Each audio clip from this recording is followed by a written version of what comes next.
Entrepreneurship, got that inspiration. Yeah, now I'm just doing it. Working on these projects, my ideas I'm pursuing. No matter what the problem, the solution, I'm proving it. Let's talk about it and open up the dialogue. Contractors telling their stories about how they got it started and how they keep it going. The passion fuels the mission. Now we blasting into orbit, we gone. That's where we grow from. Started with the vision, make the pitch and knock it out the park like home runs. We keep it moving, self-belief, no doubt. Pass off the mic to my man's Jim Cloud. I don't wanna stop for nothing. Jim Cloud here on Contractor Stories with Bob Mueller. Hey, Bob, it's good to see you, my friend. Hey, Jim, great to be here today, man. It's going to be a great show today. I can't wait to meet our guest that we have on today. Yes, Alan O'Neill is in the green room waiting for us. And I've known Alan for almost 20 years. He has, I'm telling you, Bob, you're going to love this. He has got an overall story that's very unique. Most of our guests don't have a story like he has. And he's got a lot of sub-stories within it. And this is definitely an episode. If you think you've heard everything, this is definitely an episode you want to watch and listen to. Yeah, no, I'm excited about it. I mean, he's a plumber like me at heart. So, us old plumber guys, we love to hear these stories. But, going back to like his childhood, being an immigrant here, things that he's done, and then just built this massive, successful company. Those are the stories I like to hear. I like to hear stories of people that win. And it sounds like this guy's story is that of a winner and a guy of a great family, man. So I can't wait to get that story. Let's go join Alan O'Neill, the man who built Abacus Plumbing, Air Conditioning, and Electrical. Yes. Contractor Stories, you have found the place to get the backstory of your favorite contractor, or it might be a contractor you've never heard of. I'm so excited. Bob Mueller today on the program. We have a good friend of mine. I've known Alan O'Neill from Abacus Plumbing, Air Conditioning, and Electrical for close to 20 years. Alan, welcome to the show. Thanks, Jim. Pleasure to be here. It is great to have you here. I think it was 2007, maybe 2008. Yeah, it was a few years into the company, Jim. Yeah, so about 2007, I believe we met. Yeah, and you started exactly 20 years ago, Abacus Plumbing at the time in 2003. Correct. April 29, 2003, Jim. I remember it well.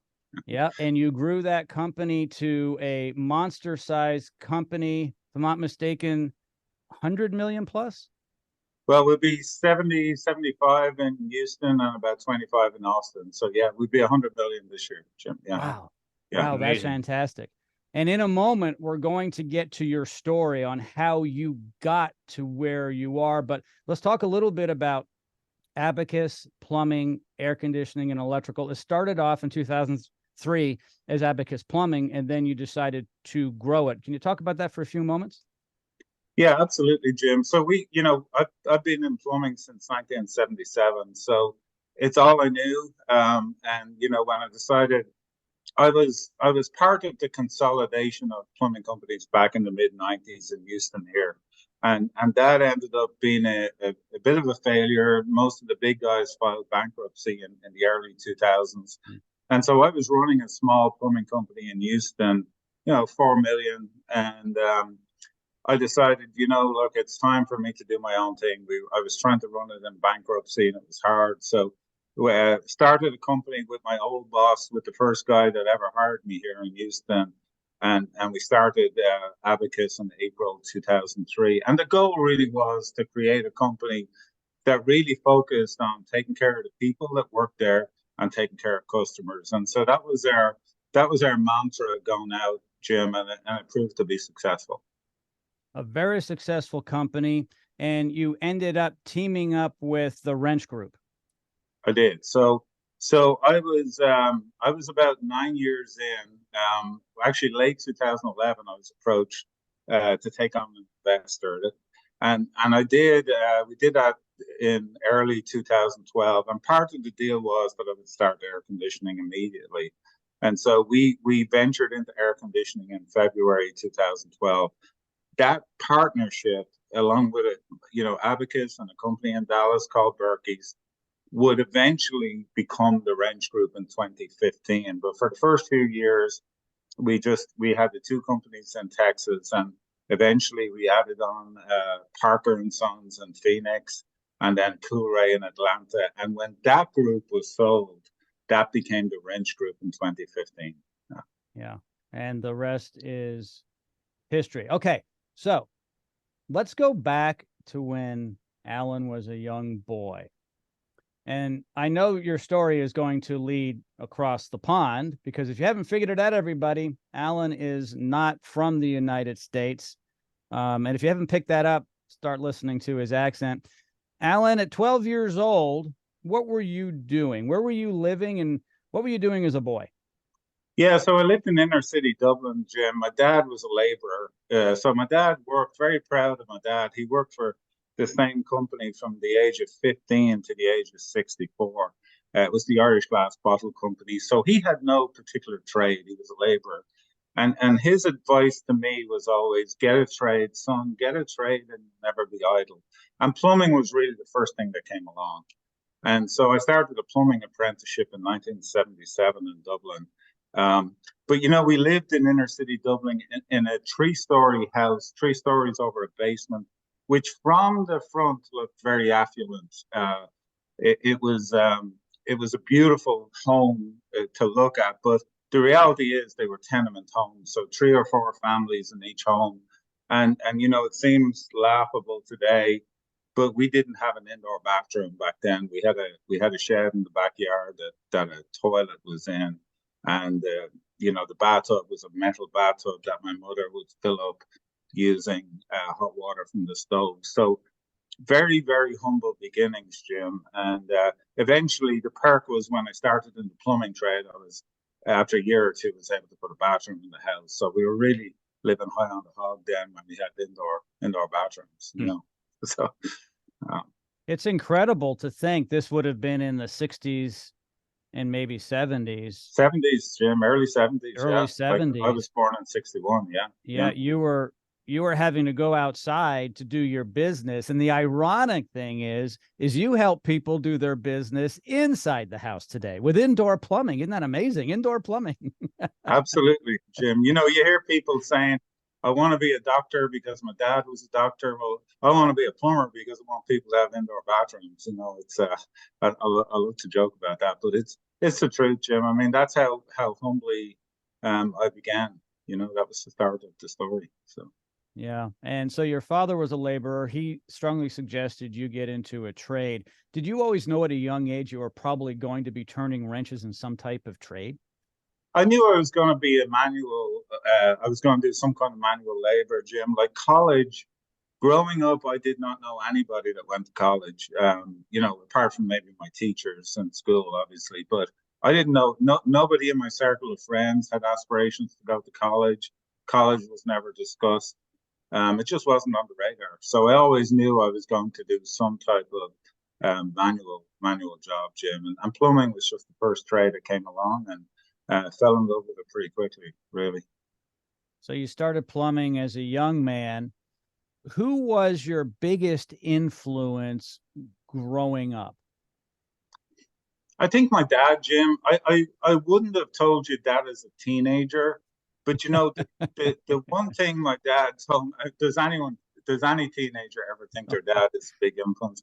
But you know, watching my dad going to work every day in rain and snow, sometimes in the winter, on a bicycle, Jim, right? He never drove a car in his life, and never complaining about work. And I always say that he didn't have the resources to give me any kind of financial gifts, but what he gave me was the greatest gift I've ever gotten, and that was the gift of work ethic. And so I never claimed to be the smartest guy in the room, but I do say I can outwork most people, you know?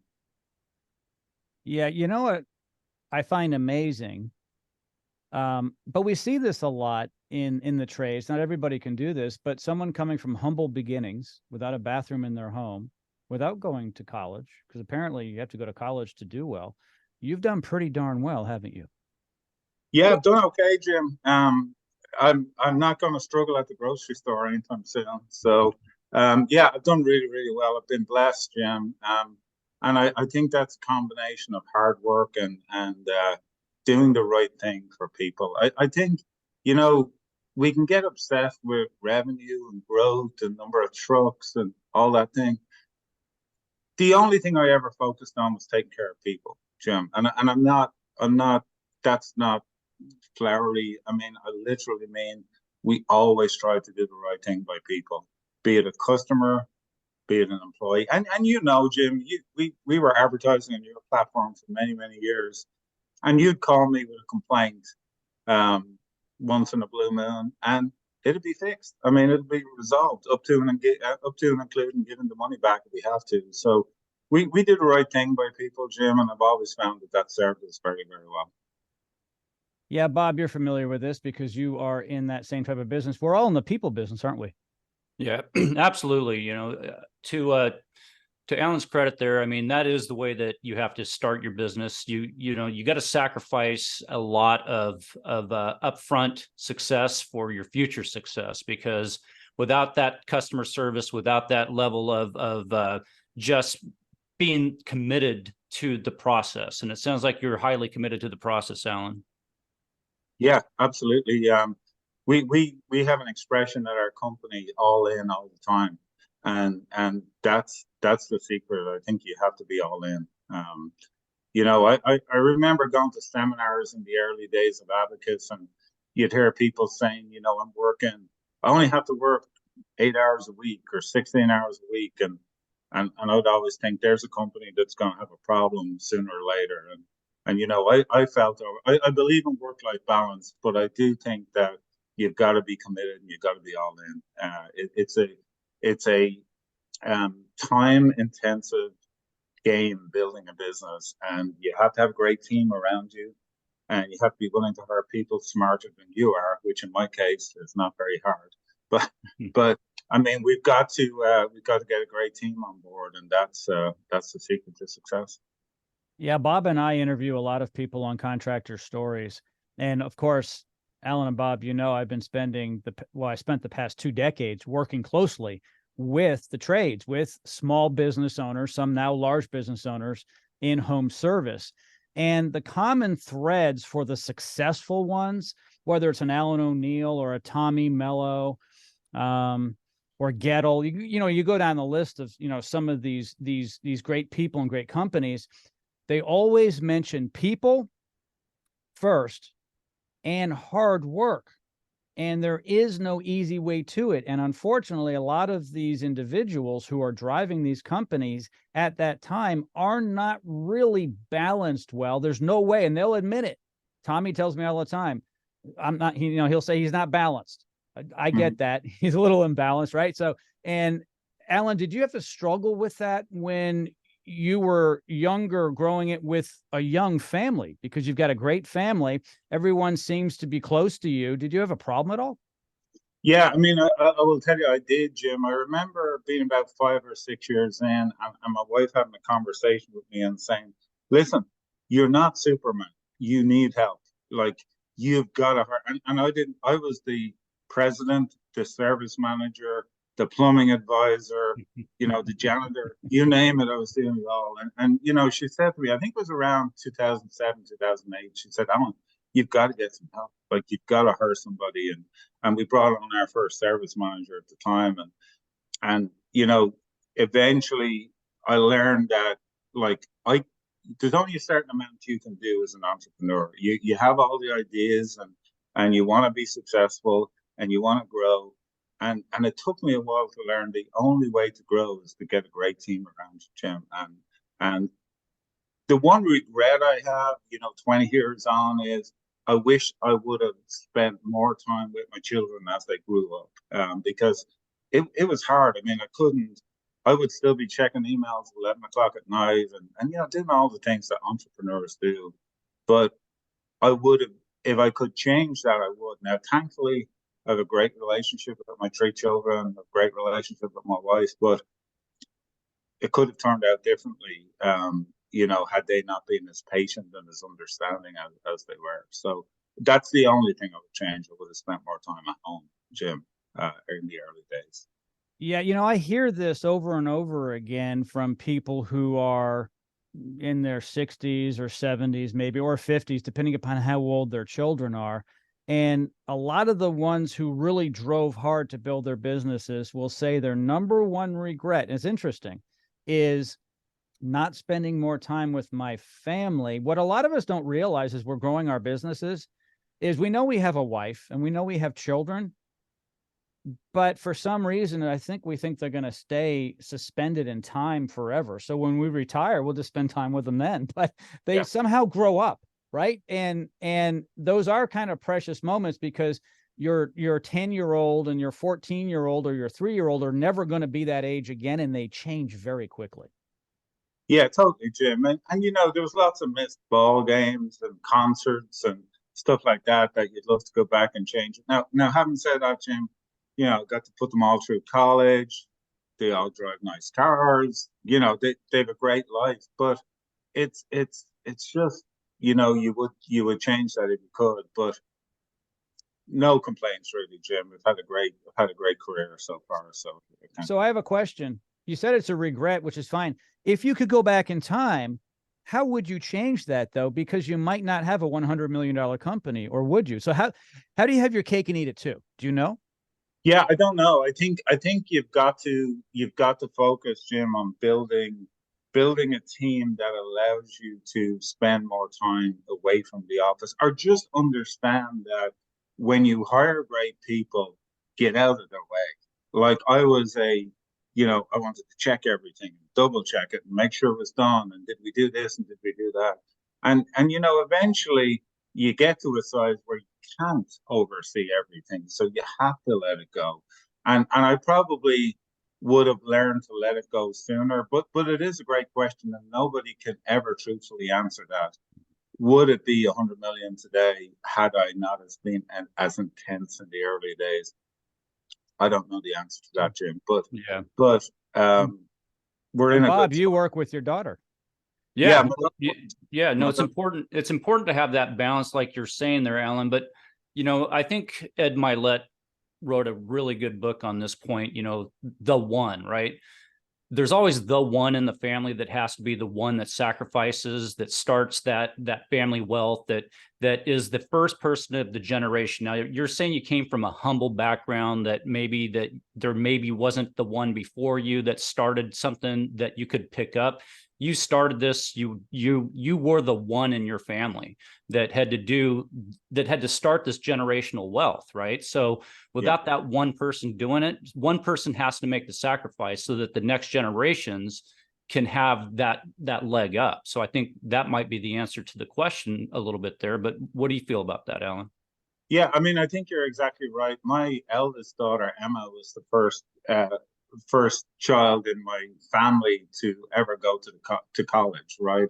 And you know, a great someone I really admired passed away this weekend, Jimmy Buffett. And you know, I've gone to Jimmy Buffett concerts for years, and I always felt like he would always be around, right? It's just one of those people. And you know, I started to think to myself, like, if I was gone tomorrow, would I be happy with what I've accomplished? And the answer is a resounding yes. Like, I think I've really provided well for my family, built a great company, have left a great legacy. But at the end of the day, you're always looking to improve. And my goal, like when I came to the States, my goal was to create a life for my children that would be different than my life growing up. And so when I think about that, I say to myself, look, I didn't think I would ever live in a really nice house with a pool and have vacations multiple times. But that was never on my radar. My goal was build a great life for my children. You know, I think I've been fortunate enough to build something that should last for generations through my family. But at the end of the day, you're exactly right. And I don't think I've ever heard it put like that before, but there has to be the first one, right? There has to be that trailblazer that goes out and creates this, hopefully what would be generational wealth that would go down through the family for many years to come. And you can't do that without sacrifice. Something's got to give, right? Yeah. Alan, we've talked about your early days in Dublin. We've talked a little bit about your time in Texas with your family. There's a gap though, right? How did you get here to Houston, Texas? What got you on that boat? It used to be a boat, right? 100, 200 years ago. Now I guess we fly. So what got you from Dublin here to the United States? Yeah, it's a crazy story, Jim. So I was working for Aer Lingus, the national airline, and I was a maintenance plumber in the airport. And it was a great job for a tradesman in Ireland, probably one of the better jobs that you could get. The problem with it was very heavily unionized, and every summer we would be on strike, like be on strike for 4 to 6 weeks. And I absolutely hated that piece of it. So we were on strike one summer, and I was reading the newspaper and saw an ad for a worldwide lottery for American green cards. My plumber that was working beside me, Ken says, "Look, how about we apply for this for something to do?" I mean, literally, it was as nonchalant as that. I said, "Let's do it." So we both sent off postcards. That's all you had to do was send a postcard with your name and the dependents in your family on it. So I sent one for me, and I sent one for my wife as head of household with our children listed. Ken did the same. 15 months later, Jim, my wife calls me one day and says, "Hey, there's an envelope here from you from the National Visa Center." I'm up on a roof in the airport fixing a pipe, and I'm like, "Is it to do with the Visa card?" And she's like, "No, it's from America." And I said, "Well, open the letter."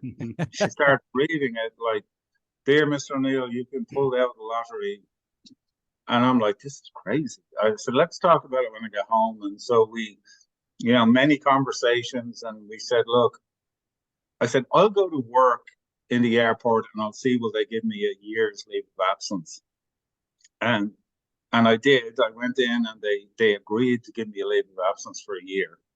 And so we decided we'd go. Well, 6 weeks after I left, Ken, my buddy, got picked out of the lottery as well. Ken calls me. I'm in Houston at this stage. I'm already working. And Ken says, "Hey, could you get me a job over there?" And I said, "Yeah, Ken's a really high quality plumber." So I come into work and asked my boss at the time, "Can you hire this guy?" And he said, "Bring him on." So Ken worked for me all the way through. Worked with me at the start and then worked for me. And he just retired about 18 months ago. His son is a plumber with us today. And that's how I got here. Literally won the lottery, so to speak, to get to the States. So, and I will tell you, I think one thing that Americans don't generally realize is how big of a desire there is across the world to come to this country and get the opportunity to make a living.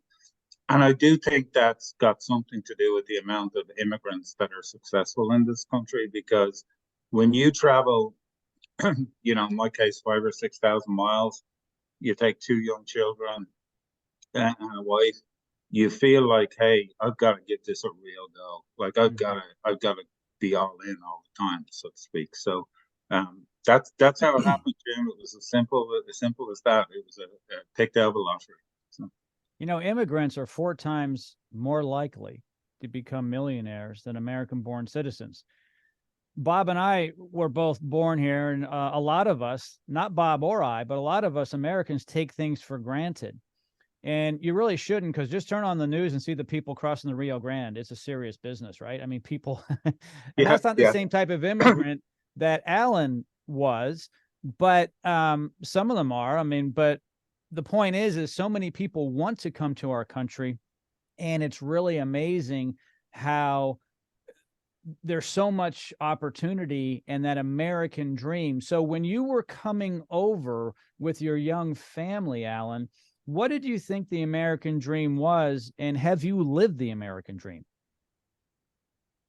Yeah, so I mean, my American dream, Jim, right? My American dream was I was 35 years of age when I came here. My American dream was to be off my tools by the time I was 40. In other words, not be turning wrenches, to be using the 6-inch gap between my ears as the tools, and to build a great life for my children. That was my American dream, Jim. Like, as I said earlier, I didn't have any great aspirations for myself.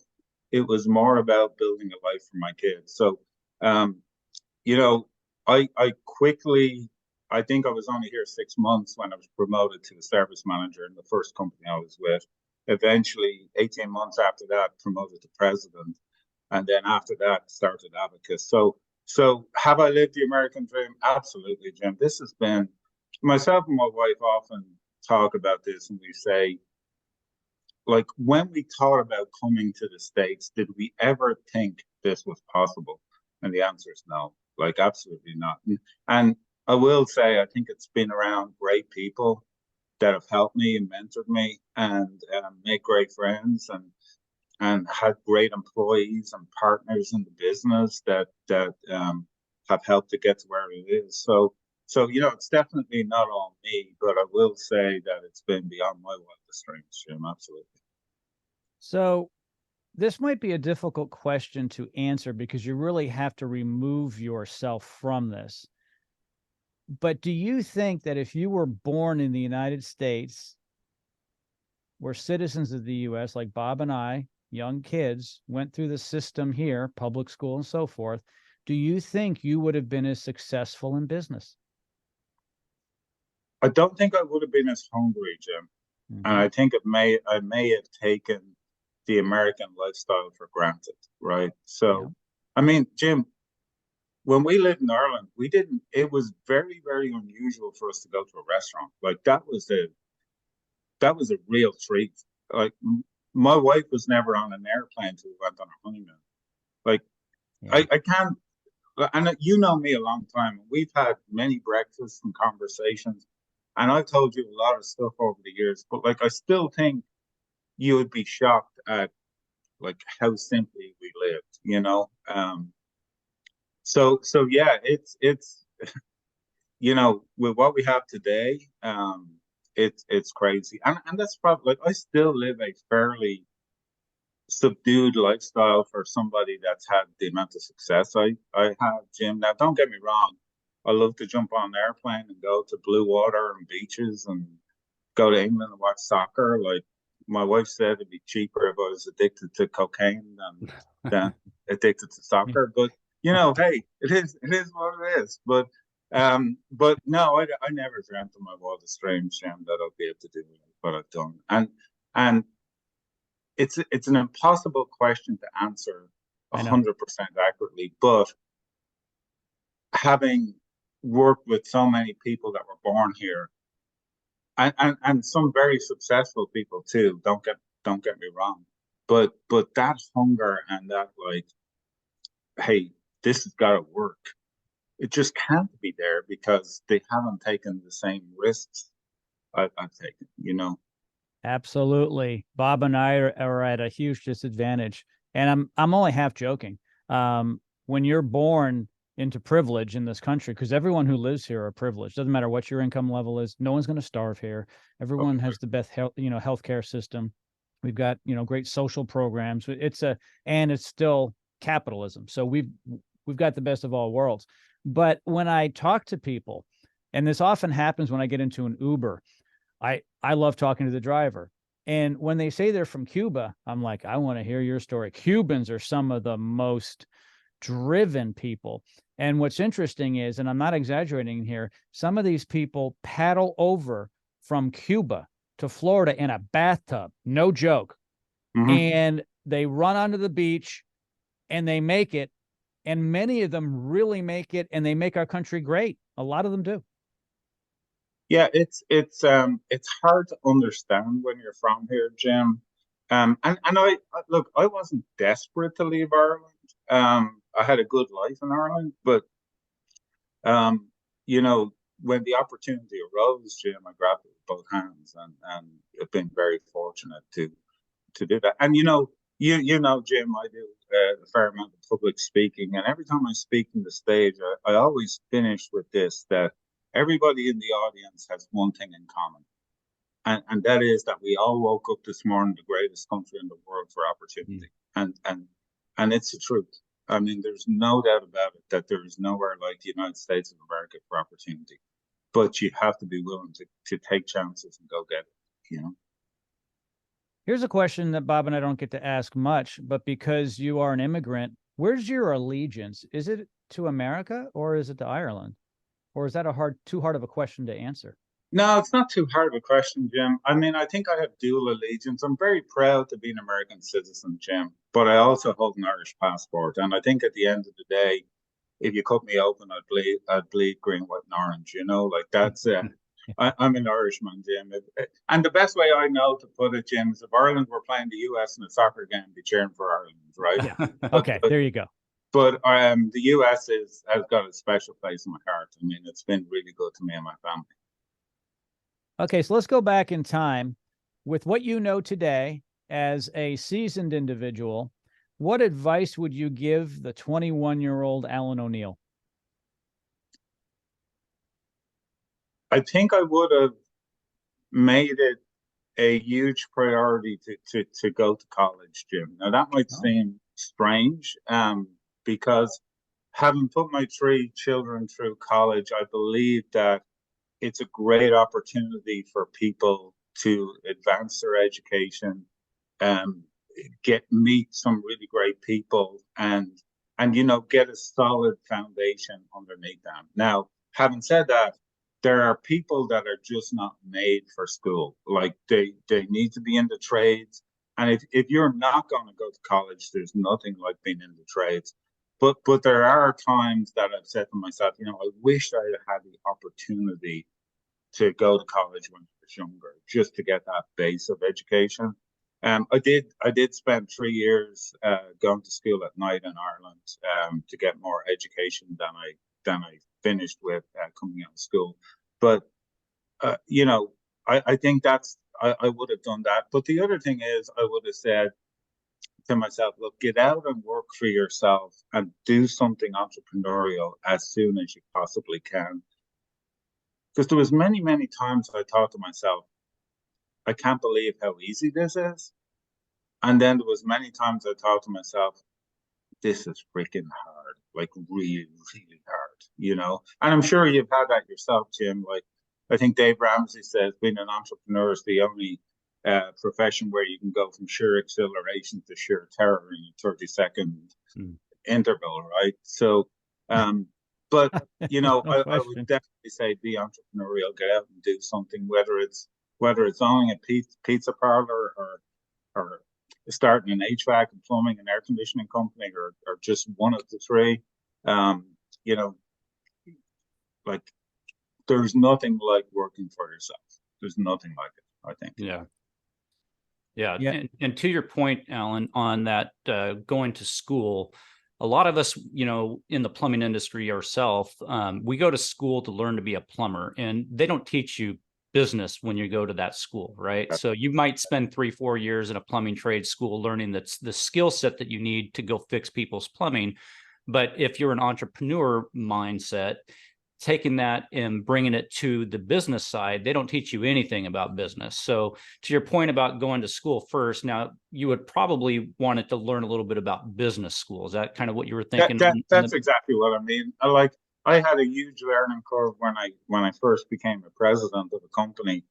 I mean, I literally had never read a financial statement, Bob. So I had to learn the hard way. I hired a controller, and I said, look, you teach me every time we close a month, I want you to sit down. I want you to go through every line item with me and tell me what it means and why it's happening, right? Mm-hmm. And it didn't take very long before I was very comfortable looking at a financial statement and being able to figure out what's going on in the business by looking at the statement.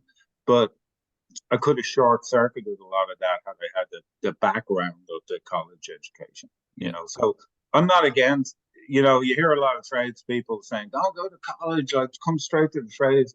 I'd say, look, you know, if you can afford to get the basic education first, it's never going to do you any harm. No. Yeah, I spent 4 years in college. My kids are in college. I will tell you what I believe the benefit is, Alan, because you didn't go to college. I will tell you one thing. Most college professors don't know jack squat about business. You are going to learn on the street. I didn't learn anything. I tell you what college is great for. It's a great time to figure out what you're going to do between 18 and 22. You get to hang out with some people, and you're doing some networking, which means you can call on people later in life because you spent 4 years with them. Presumably 4 years. Some people take 6 or 8 years, but 4 years for me. That's what my dad said. 4 years, and I was in and out in 4 years. That was my advice too. And you know, as my father said, he went to college as well. He said they teach you how to think or learn. I don't know if anyone can teach me how to think, but I like the 18 to 22-year-old time period to simmer a bit, because a lot of kids at 18 aren't ready to go do anything in the real world.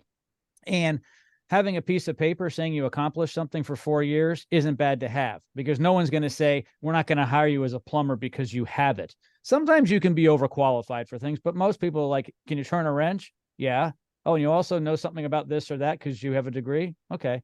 And, but I don't disagree, Alan. I think for other reasons, you really would have enjoyed going to school, but because you didn't, I think you've done better. You've pushed yourself and you've learned the harder way. Absolutely, Jim. I mean, had I had a bachelor's degree, I wouldn't have been as hungry to dive deep into the financials and understand them. And so I think I learned, you know, as Bob said earlier, you know, it's a school of hard knocks sort of thing, right? You have to learn it. So you get in and you really dig deep to understand it. So, you know, just something I would have liked to have, Jim, but you know, it's I think above all, my number one piece of advice for 21-year-old me would be get out and do your own thing as quickly as you can. You're going to make a lot of mistakes, but as long as you learn from them, you're going to be fine.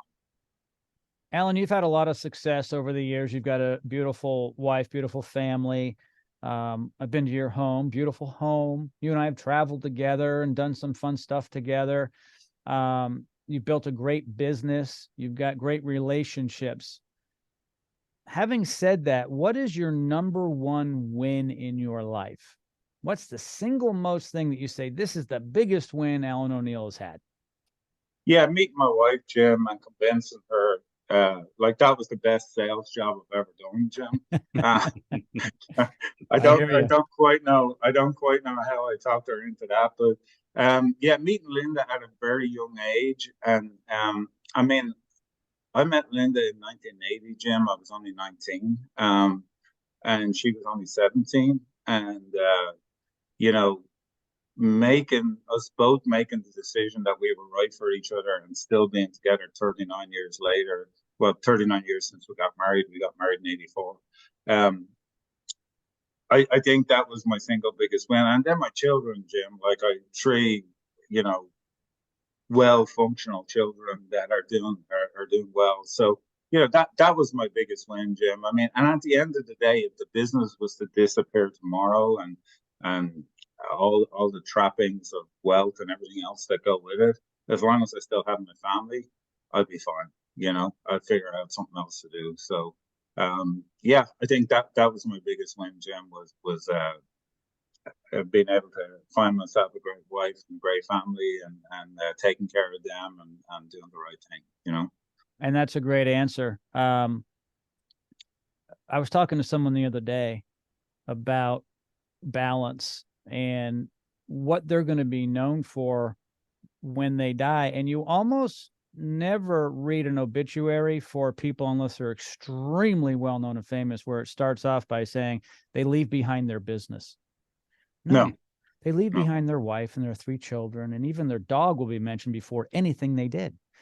And so that's really the important thing. That should really be as men, and I guess for women as well, our legacy is our relationships, a family if we have one first, and then other relationships. Don't you agree? Oh, 100%, Jim. Like, I wouldn't consider myself successful if Abacus was the size it is today and I had lost my family along the way, Jim. Like that to me wouldn't be success, right? So, yeah, I like that is the number one thing for me, Jim, is that I have my family around me and I'm able to enjoy them. Yeah. It's, you know, so it's interesting you say that, because a lot of people talk about Steve Jobs and his success. And I tell people, I say, honestly, I appreciate what he's done, but I don't think that man was successful as far as how I look at success, because his relationships with his family were crap.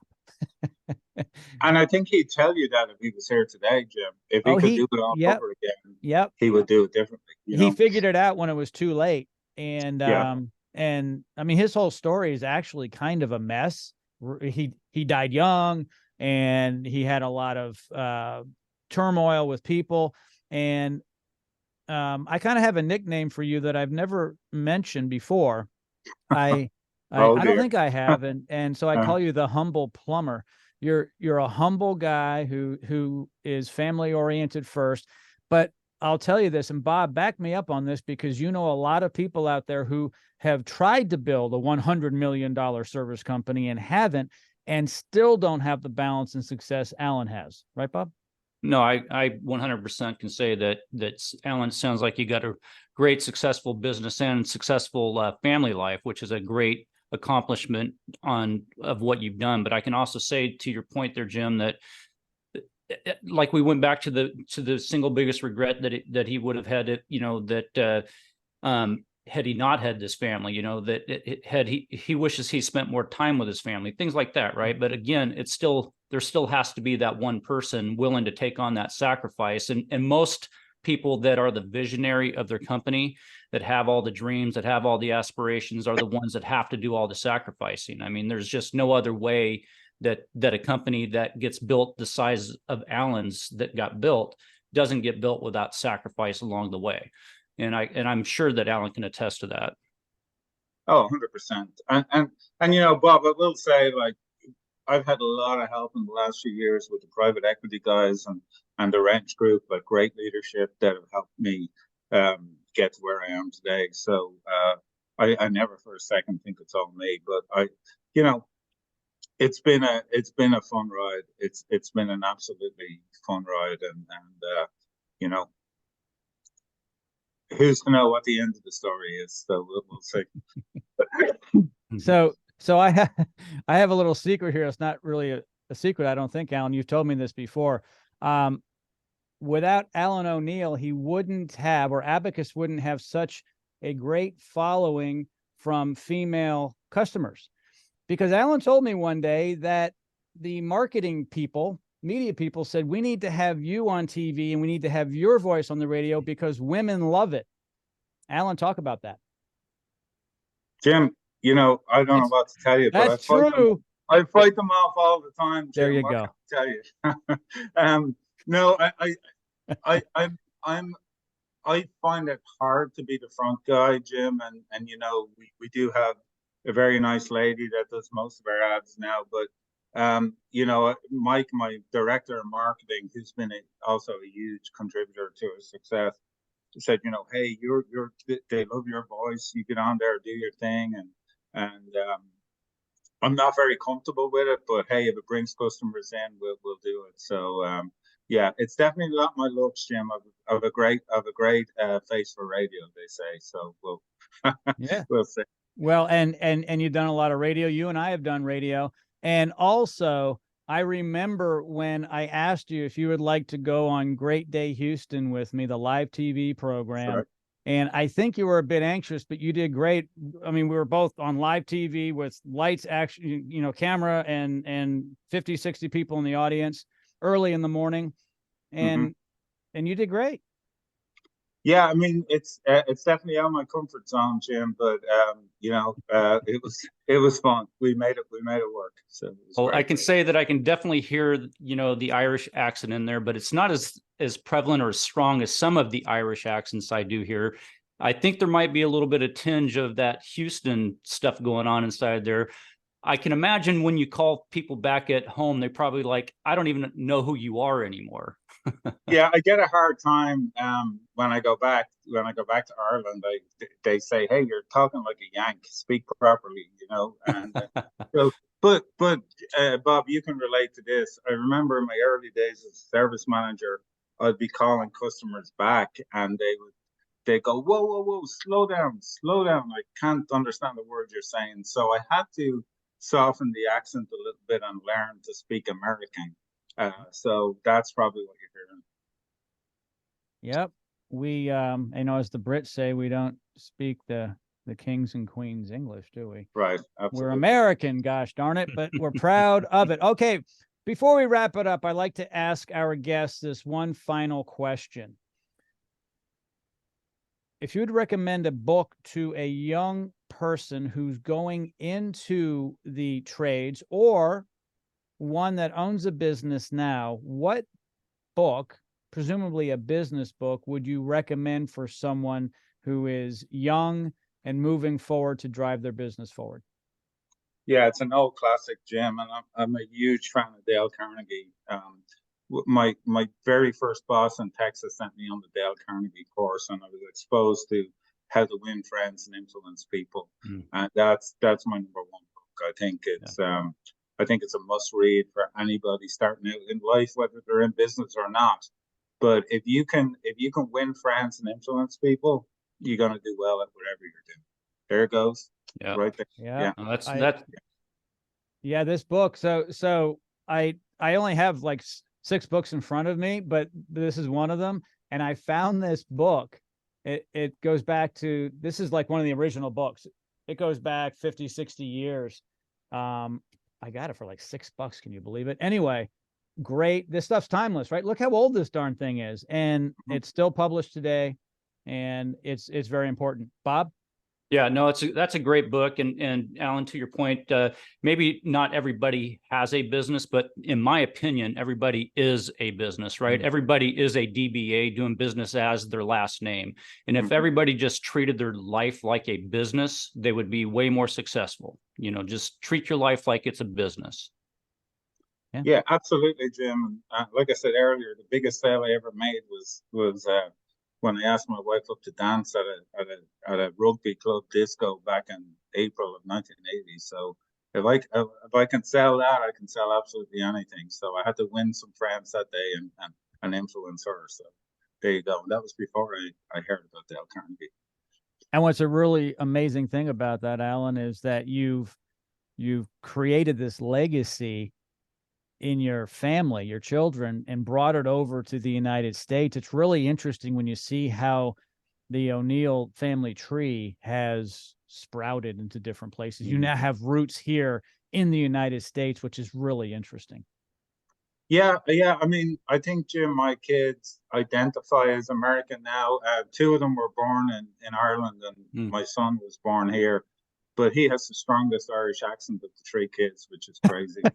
but yeah. So we're across 2 continents now. So yeah, it's great. Alan, thank you so much for joining us today. We really appreciate it. And for everybody viewing, we're going to have in the notes of this podcast ways to reach out to Alan, because Alan loves to talk to people. He loves to speak. So if you'd like him to speak, or you just want to talk to him, he's always available. Alan O'Neill, thank you so much. I appreciate it. Thank you, Jim. Thank you, Bob. Pleasure to talk to you guys this morning. Yeah. Thanks. Entrepreneurship, got that inspiration. Yeah, now I'm just doing it. Working on these projects, my ideas I'm pursuing. No matter what the problem, the solution, I'm proving it. Let's talk about it.